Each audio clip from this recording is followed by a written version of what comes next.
والسلام على رسوله الأمين وعلى آله وصحبه أجمعين أما بعد.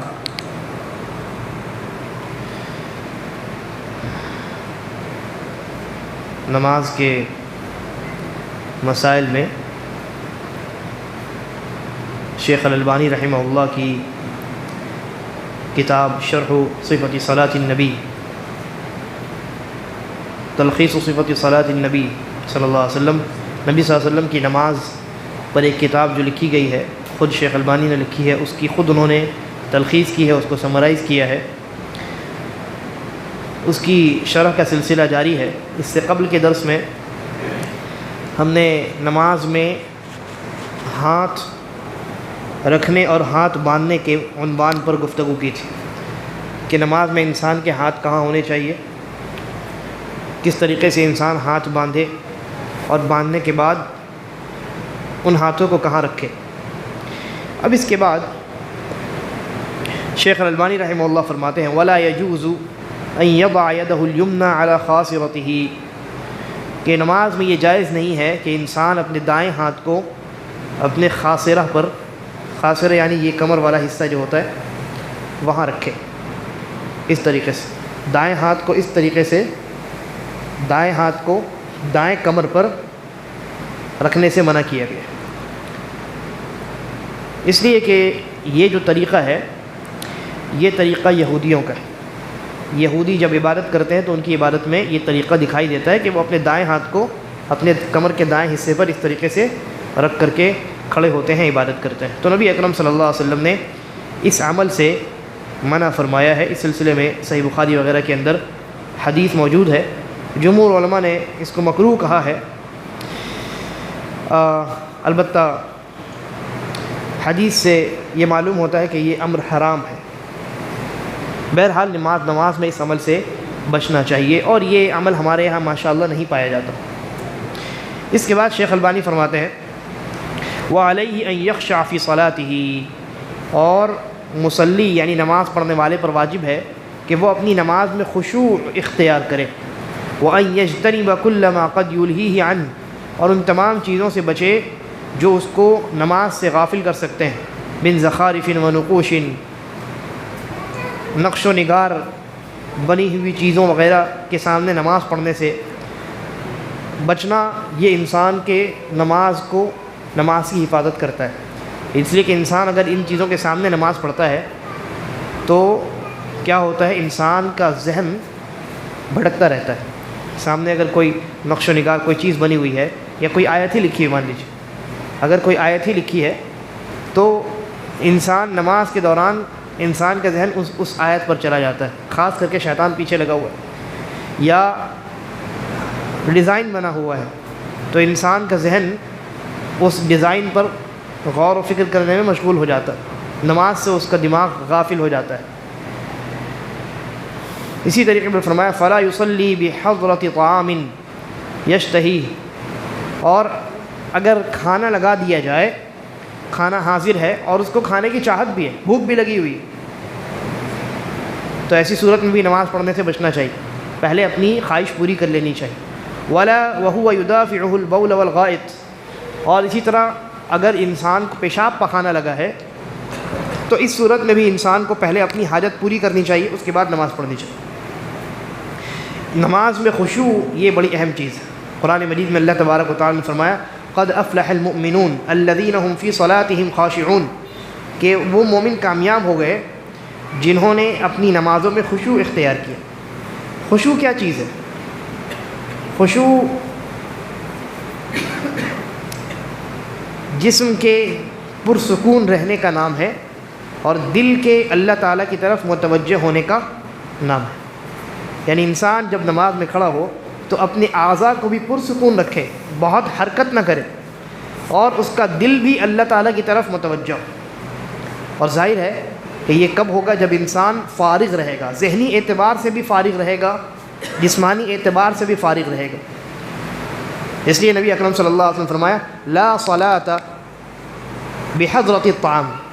او کما قال، کہ کھانا اگر حاضر ہے اور انسان کو کھانے کی چاہت ہے یا بھوک لگی ہوئی ہے تو ایسی صورتحال میں نہیں نماز پڑھنا چاہیے. ولا وهو يدافعه الاخبثان، اور انسان دو خبیث چیزوں کو روک رہا ہے، یعنی پیشاب پخانا، تو روک کر کے نماز ادا کرنے کی اجازت نہیں۔ اللہ کے نبی صلی اللہ علیہ وسلم نے فرمایا لا صلاۃ، اس کی نماز صحیح نہیں ہے، یا کم سے کم یہ کہہ لیجئے کہ نماز کامل نہیں ہے، نقص نماز کے اندر پیدا ہو سکتا ہے۔ اس لیے ان چیزوں کی موجودگی میں انسان کو نماز سے پرہیز کرنا چاہیے۔ پہلے خواہش پوری کر لیجئے، یا اس کے علاوہ کوئی اور چیز ایسی ہے کہ اگر اس کو انسان نے انجام نہ دیا اور نماز میں کھڑا ہو گیا تو وہ مشغول ہی رہے گا، نماز نہیں پڑھ پائے گا، تو پہلے اس چیز سے فارغ ہو جانا چاہیے، اس کے بعد نماز کی ادائیگی کرنی چاہیے اگر موقع ہے تو۔ اور اگر موقع نہیں ہے تو پھر انسان کو کوشش کر کے اس چیز سے اپنے دماغ کو ہٹا کر کے نماز میں کھڑے ہونا چاہیے۔ اس لیے بعض روایات میں آتا ہے کہ کچھ لوگ نماز پڑھتے ہیں اور نماز کا صرف 10واں حصہ ان کو حاصل ہوتا ہے، صرف 10واں حصہ ان کو حاصل ہوتا ہے۔ نماز کے تمام ارکان انہوں نے انجام دیے، لیکن خشوع اور خضوع کی کمی کی وجہ سے ان کی نماز کے ثواب میں کمی واقع ہو جاتی ہے، پورا ثواب مکمل طور پہ نہیں ملتا، گرچہ ان کی نماز صحیح ہے لیکن نماز کا مکمل ثواب نہیں ملتا ہے۔ کیوں؟ نماز میں کھڑے ہوئے، اب یا تو سامنے کوئی آیت لکھی ہوئی ہے یا ایک سینٹنس لکھا ہوا ہے، سامنے والے آدمی کا ٹی شرٹ میں کچھ لکھا ہوا ہے، اب اس کو پڑھنے میں مشغول ہو گیا انسان، یہ ہے اچھا، ٹی شرٹ میں بھی جو چیزیں لکھی ہوتی ہیں تو اٹریکٹیو ہوتی ہیں، دیکھیے آپ کے ٹی شرٹ میں جو ہے گھما پھرا کے کیا لکھا ہوا، اس کو ایک نظر میں کوئی انسان پڑھ نہیں پائے گا، تو مصلی جب دیکھے گا اس کی طرف تو کیا ہے، اچھا ایک مرتبہ اس نے نظر جھکا لی، پھر اس کے دماغ میں یہ بات چلتی رہے گی کیا لکھا تھا دیکھوں ذرا، تو غور و فکر کرے گا، وہاں دیکھے گا، اس کو پڑھنے میں اس کی نماز ضائع ہو جائے گی۔ اس لیے اس طرح کی چیزوں کو پہن کر کے مسجد بھی آنے سے پرہیز کرنا چاہیے۔ آپ کے تو آگے میں ہے چلے گا، پیچھے میں اگر ہے تو مسئلہ ہے، یا بہت زیادہ نقش و نگار بنی ہوئی چیز ہے، کپڑا اگر ایسا ہے اس میں ڈیزائن بنا ہوا بہت خوبصورت، ایسا کہ انسان ایک مرتبہ دیکھے تو دیکھتا رہ جائے، اور مصلی کے آگے آپ کھڑے ہیں تو پیچھے والے مصلی کا ذہن جا سکتا ہے۔ یا مسجد کے اسی لیے اہل علم نے لکھا ہے کہ مسجد کے در و دیوار پر آیات کو لکھنا اور کیلیگرافی کروانا یہ درست نہیں ہے، کہیں بھی ہو، چاہے آپ مسجد نبوی میں ہوں یا دنیا کی دوسری مسجد میں ہوں، مسجد نبوی میں بھی آگے کی صف میں جو آیتیں لکھی ہوئی ہیں اہل علم نے اس پر بھی کلام کیا، وہ صحابہ کے زمانے سے نہیں ہے، بعد کے ادوار میں کسی نے لکھوا دی، اس لیے کہ اس سے انسان کا ذہن بھٹکتا ہے، نمازی مصلی جو ہے غافل ہوتا ہے نماز۔ تو نقش و نگار ہو یا کچھ اس طرح کی چیزیں لکھی ہوں یا اس کے علاوہ کوئی اور چیز، جیسے بعض علماء نے یہ بات لکھی ہے کہ آئینے کے سامنے نماز پڑھنا، آئینے کے سامنے نماز پڑھنا بالکل منع تو نہیں ہے،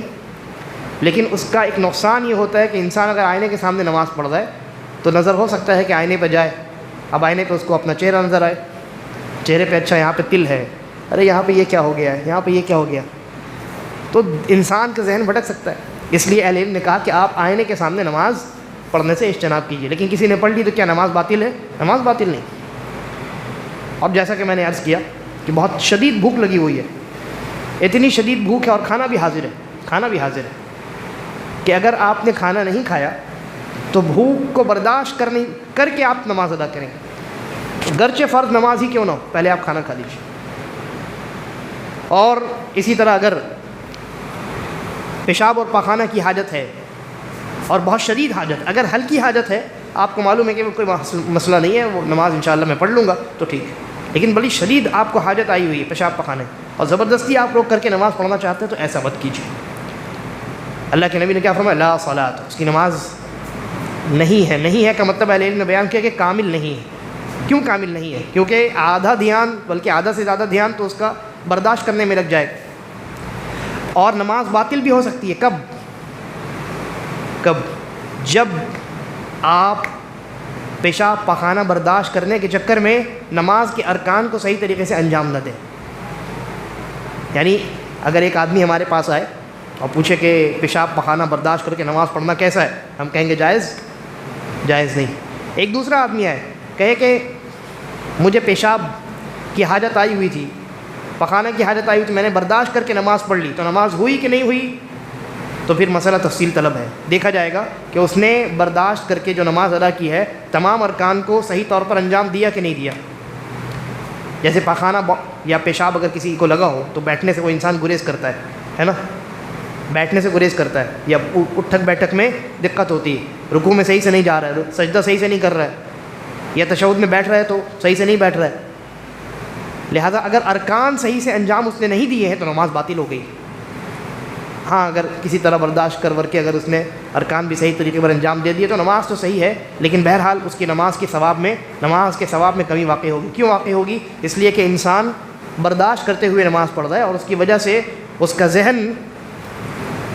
پیشاب پخانے کی طرف ہے، اللہ تعالیٰ کی طرف نہیں۔ تو یہ یعنی خشوع کا معنی ہوتا ہے اللہ تعالیٰ کی خشیت کے ساتھ انسان ڈر کر کے اللہ کی طرف متوجہ ہو کر کے بغیر کسی حرکت کے نماز ادا کرے۔ اسی لیے آگے بات آ رہی ہے کہ دوران نماز التفات، دائیں بائیں دیکھنا بھی منع ہے، دائیں بائیں دیکھنا اور مڑنا اس سے بھی منع کیا گیا، یہاں تک کہ اوپر دیکھنے سے بھی منع کیا گیا۔ تو بہرحال خلاصہ یہ کہ دوران نماز خشوع اختیار کرنا چاہیے اور ہر اس عمل سے اجتناب کرنا چاہیے جو انسان کی نماز میں خشوع کو ضائع اور برباد کر دینے والا ہو۔ اس کے بعد شیخ فرماتے ہیں وَيَنظُرْ فِي قِيَامِهِ إِلَى مَوْضِعِ سُجُودِهِ، کہ قیام کی حالت میں انسان کہاں دیکھے؟ سجدے کی جگہ پہ دیکھے۔ قیام کی حالت میں انسان کو چاہیے کہ، اور یہی سنت ہے۔ اس کی دلیل حضرت عائشہ رضی اللہ عنہ کی روایت ہے، اور اس روایت کو دوسرے صحابہ نے بھی ذکر کیا ہے۔ فرماتی ہے دخل رسول اللہ صلی اللہ علیہ وسلم الکعبہ، اللہ کے نبی خانہ کعبہ کے اندر داخل ہوئے، ما خلف بصره موضع سجوده حتى خرج منها، کہ رسول اللہ صلی اللہ علیہ وسلم کی نظر آپ کے سجدے والی جگہ سے نہیں ہٹی یہاں تک کہ آپ خانہ کعبہ سے نکل نہیں گئے، یعنی جب تک خانہ کعبہ کے اندر رہے اور خانہ کعبہ کے اندر آپ نماز پڑھ رہے تھے۔ تو دوران نماز آپ کی جو نظر ہے وہ آپ کے سجدے کی جگہ پر رہی، آپ نے اپنی نظر وہاں سے نہیں ہٹائی سوائے ایک مقام کی۔ وہ مقام کون سا ہے؟ تشہد میں جب آپ بیٹھے تو وہاں حضرت عائشہ ہی کی روایت ہے کہ نبی اکرم صلی اللہ علیہ وسلم کی نظر جو ہے تشہد میں اپنی سبابہ سے، یہ انگوٹھے کی بعد والی انگلی سے، جس کو عام طور سے شہادت والی انگلی کہتے ہیں، اس انگلی سے ہٹتی نہیں تھی۔ آپ جب تشہد میں بیٹھتے تو اس انگلی کو حرکت دیتے، ہر ایک جملے کے ساتھ حرکت ہوتی،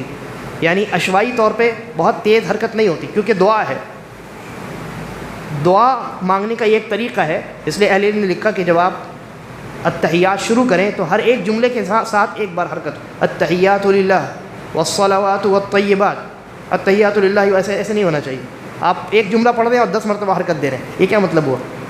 تو حدیث کا جو لفظ ہے یدعو بہا، دعا کرتے تھے اللہ کے نبی صلی اللہ علیہ وسلم، اس لیے اہل علم نے یہ بات لکھی ہے کہ آپ ایک ایک جملے کے ساتھ اس کو حرکت دیں، التحیات للہ والصلوات والطیبات، تاکہ سنک ہو جائے آپ کی دعا اور یہ اشارہ دونوں کے درمیان مطابقت پیدا ہو جائے۔ التحیات للہ والصلوات والطیبات، السلام علیک ایھا النبی ورحمۃ اللہ وبرکاتہ، السلام علینا وعلی عباد اللہ الصالحین، اشہد ان لا الہ الا اللہ اشہد ان محمدا عبدہ ورسولہ، اس طریقے سے ایک ایک جملے کے ساتھ حرکت ہلکا ہلکا ہو، تاکہ دعا مانگنے کا جو مقصد ہے یا یہ جو لفظ ہے یدعو بہا، اس پر عمل ہو سکے۔ بہرحال تو میں یہ کہہ رہا تھا کہ دوران نماز آپ کی نظر کہاں ہونی چاہیے؟ سجدے کی جگہ پہ ہونی چاہیے، یہ مسنون عمل ہے، یہ سنت ہے۔ اور مقتدی اگر کوئی انسان ہے تو ضرورت پڑنے پر اپنے امام کو بھی دیکھ سکتا ہے، ضرورت پڑنے پر اپنے امام کو دیکھ سکتا ہے۔ ایسی کئی روایات آئی ہیں جن میں صحابہ کرام یہ کہتے ہیں کہ ہم نے اللہ کے نبی صلی اللہ علیہ وسلم کو دیکھا کہ آپ کی داڑھی ہل رہی ہے، تو اس سے ہم نے جانا کہ آپ کچھ پڑھتے ہیں، ہے نا، دوران نماز۔ تو مقتدی ہیں صحابہ کرام، لہذا شیخ البانی نے لکھا ہے کہ جس ایک طرح کی روایت تو یہ ہے کہ آپ کو سجدے کی جگہ پہ دیکھنی، اور امام بخاری نے یہ دوسری طرح کی روایات ذکر کی ہیں جن سے انہوں نے یہ استدلال کیا ہے کہ مصلی کے لیے یہ جائز ہے کہ وہ اپنی امام کو بھی دیکھ سکتا ہے۔ تو شیخ البانی نے کہا کہ دونوں روایت پر عمل کرنا ممکن ہے۔ کیسے کہیں گے ہم کہ آپ کو سجدے کی جگہ پر ہی دیکھنا ہے، لیکن جب ضرورت پڑے تو امام کو دیکھ لیجئے، تو دونوں روایت پر عمل ہو گیا، اور یہ نبی اکرم صلی اللہ علیہ وسلم کی سنت ہے۔ اس کے بعد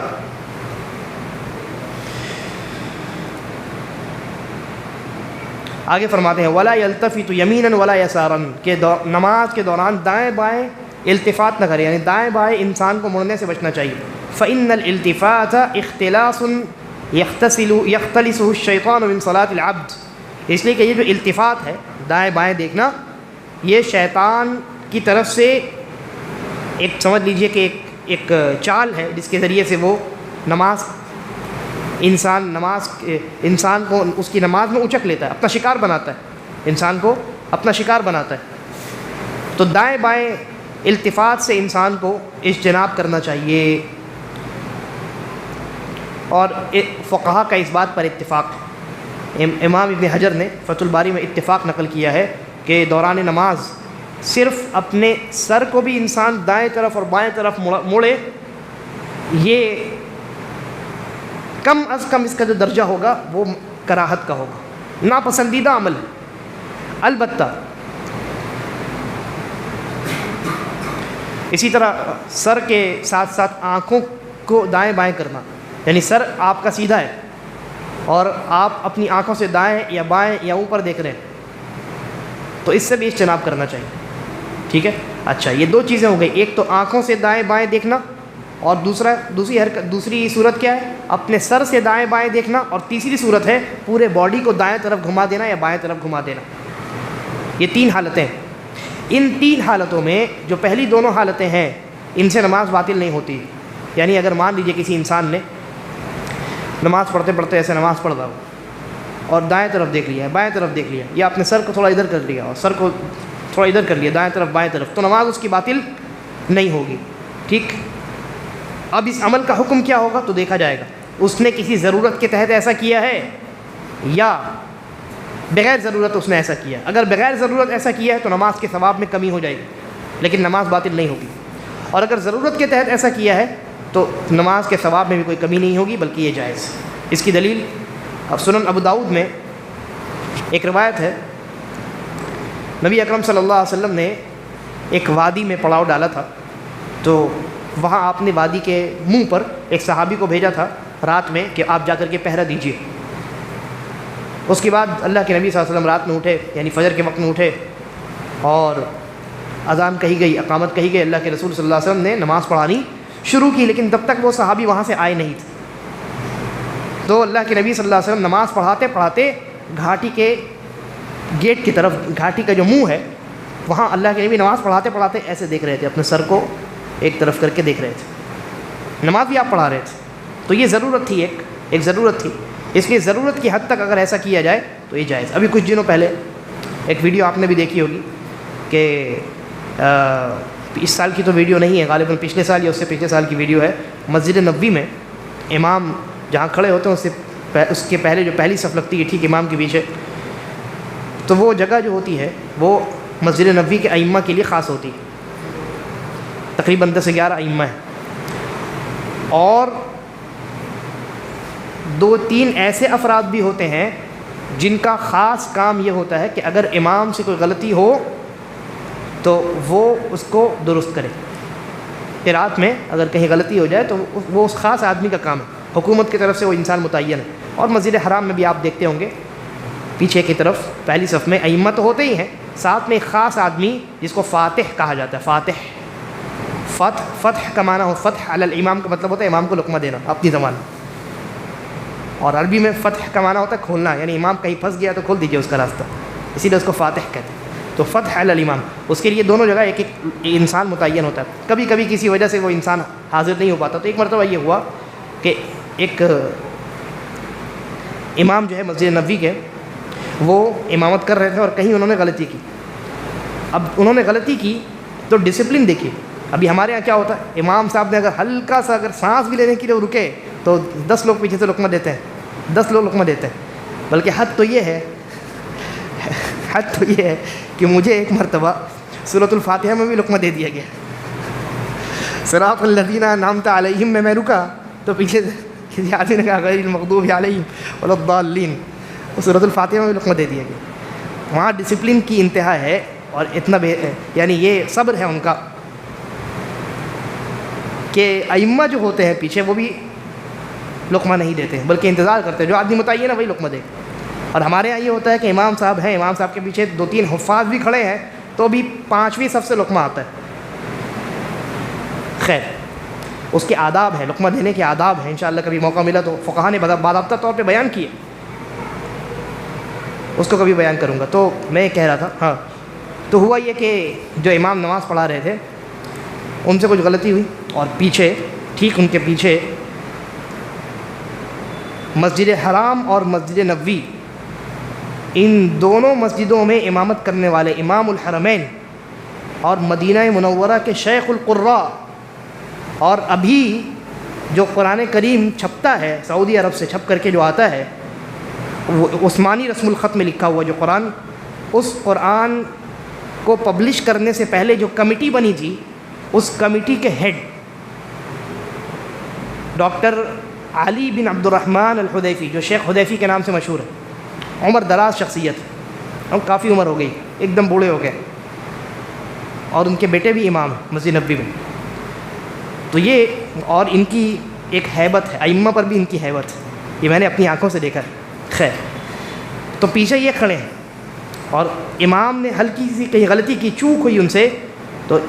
ہمارے مطلب ہم کیا سوچتے ہیں کہ شیخ پیچھے حذیفی کھڑے ہیں تو ان کو فوراً لقمہ دینا چاہیے تھا۔ شیخ نے لقمہ نہیں دیا، پتہ ہے کیا کیا؟ ہاتھ باندھ کر کے، سینے پر ہاتھ باندھ کر کے کھڑے تھے، انہوں نے بغیر اپنے سینے کو ٹرن کیے ہوئے اپنے چہرے کو ٹرن کر کے ایسے دیکھا کہ فاتح موجود ہے کہ موجود نہیں ہے، تو دیکھا کہ ہاں موجود ہے، تو خاموش ہو گئے، اس نے لقمہ دیا۔ تو ضرورت کے وقت ایسا کیا جا سکتا ہے،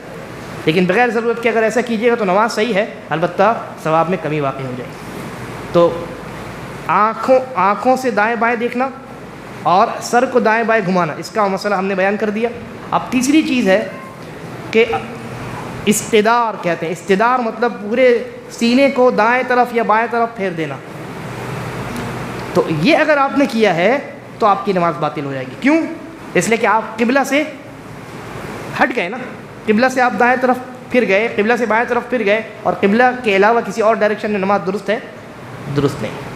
تو اپنے پورے باڈی کو یعنی سینے سے آپ دائیں طرف پھر جائیے اور بائیں طرف پھر جائیے، اس طریقے سے اگر آپ کیجئے گا تو یہ جو التفات ہے، اس التفات سے نماز باطل ہو جاتی ہے۔ اور میں 2-3 حدیثیں آپ کو سناتا ہوں، شیخ البانی نے جو اصل کتاب ہے اس میں نقل کی ہے، نقل کیا ہے ان حدیثوں کو، جن سے اس بات کا آپ کو اندازہ ہوگا کہ انسان جب نماز میں کھڑا ہوتا ہے تو التفات سے، دائیں بائیں مڑنے سے کیوں منع کیا گیا ہے۔ گرچہ وہ اپنی نظروں کو ادھر ادھر کرے یا اپنے چہرے کو گھمائے، اس سے بھی منع کیا گیا ہے، ضرورت کے وقت جائز۔ دیکھیے حدیث ہے، نبی اکرم صلی اللہ علیہ وسلم فرمایا فَإِذَا صَلَّيْتُمْ، کہ جب تم نماز پڑھو، فَلَا تَلْتَفِتُوا، تو دائیں بائیں نہ مڑو، فَإِنَّ اللَّهَ يَنْصُبُ وَجْهَهُ لِوَجْهِ عَبْدِهِ فِي صَلَاتِهِ، اس لیے کہ جب بندہ نماز کے لیے کھڑا ہوتا ہے تو بندہ اپنا چہرہ اللہ کی طرف کرتا ہے اور اللہ تعالیٰ اپنا چہرہ بندے کی طرف کرتا ہے، مَا لَمْ يَلْتَفِتْ، جب تک وہ بندہ دائیں بائیں نہیں کرتا ہے۔ بندے نے جہاں دائیں بائیں دیکھا، مڑ گیا وہ، تو اب اللہ تعالیٰ اپنا چہرہ وہاں سے ہٹا لیتا ہے۔ اسی طرح ایک اور روایت ہے، نبی اکرم صلی اللہ علیہ وسلم فرمایا لا یزال اللہ مقبلا علی العبد فی صلاتہ، کہ اللہ تعالیٰ برابر اپنے بندے کی طرف متوجہ رہتا ہے نماز کے دوران، ما لم یلتفت، جب تک وہ دائیں بائیں نہیں کرتا ہے، فاذا صرف وجہہ، جب بندہ اپنے چہرے کو دائیں یا بائیں گھما لیتا ہے، انصرف عنہ، تو اللہ تعالیٰ بھی اس کی طرف جو متوجہ تھا اللہ تعالیٰ بھی اپنی توجہ ہٹا لیتا ہے۔ لہذا التفات سے نماز میں اجتناب کرنا یہ ضروری ہے، اور اس کی 3 حالتیں ہیں، میں نے تینوں کی تفصیل آپ کے سامنے بیان کی۔ اس کے بعد ایک اور عمل ہے جس کے بارے میں شیخ البانی رحمہ اللہ فرماتے ہیں ولا يجوز ان يرفع بصره الى السماء، اور نماز میں اپنی نظروں کو آسمان کی طرف اٹھانا بھی جائز نہیں ہے۔ اس سلسلے میں نبی اکرم صلی اللہ علیہ وسلم کی سخت ترین وعید موجود ہے۔ آپ نے فرمایا لَيَنْتَهِيَنَّ أَقْوَامٌ عَنْ رَفْعِهِمْ أَبْصَارَهُمْ عِنْدَ الدُّعَاءِ فِي الصَّلَاةِ إِلَى السَّمَاءِ، کہ لوگوں کو اپنی نظروں کو آسمان کی طرف اٹھانے سے نماز میں بچنا چاہیے، باز آ جانا چاہیے۔ أَوْ لَتُخْطَفَنَّ أَبْصَارُهُمْ، اگر انہوں نے ایسا نہیں کیا، نماز میں بار بار آسمان کی طرف دیکھتے رہے، تو اللہ تعالیٰ کہیں ایسا نہ ہو کہ ان کی نظروں کو اللہ تعالیٰ اچک لے، ان کی نظروں کو اچک لیا جائے، ان کو اندھا اور نابینا کر دیا جائے۔ یہ صحیح مسلم کی روایت ہے۔ اس لیے دوران نماز اس عمل سے بھی اجتناب کرنا چاہیے۔ آج کے لیے یہ کافی ہے، اتنی باتیں۔ اللہ تعالیٰ ہم تمام کو کہی گئی باتوں کو سننے کے ساتھ ساتھ اس پر عمل پیرا ہونے کی توفیق عطا فرمائے۔ هذا وبالله التوفيق وصلى الله وسلم على نبينا محمد.